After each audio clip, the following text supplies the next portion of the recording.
యెహోవా నేను దాన్ని కాపు చేయుచున్నాను, ప్రతి నిమిషమున నేను దానికి నీరు కట్టుచున్నాను, ఎవడను దాని మీదకి రాకుండానట్లు దివారాత్రం దాన్ని కాపాడుచున్నాను. మనము గనక దేవుని లోపల ఉంటే, దేవుని అందులో భయభక్తులు కలిగి దేవునికి తగినట్లుగా జీవిస్తుంటే, యెహోవాను ఆయనే ఏం చేస్తాడట? మనల్ని కాపాడుతాడు. ప్రతి నిమిషమున నీరు కడతాడు.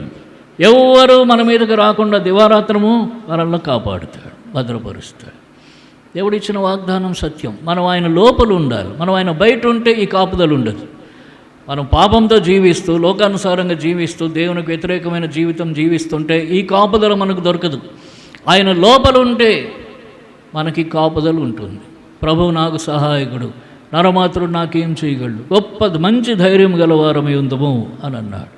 వారి విశ్వాసం ధైర్యంతో కూడిన విశ్వాసం. మన విశ్వాసం కూడా ధైర్యంతో కూడినదై ఉండాలి.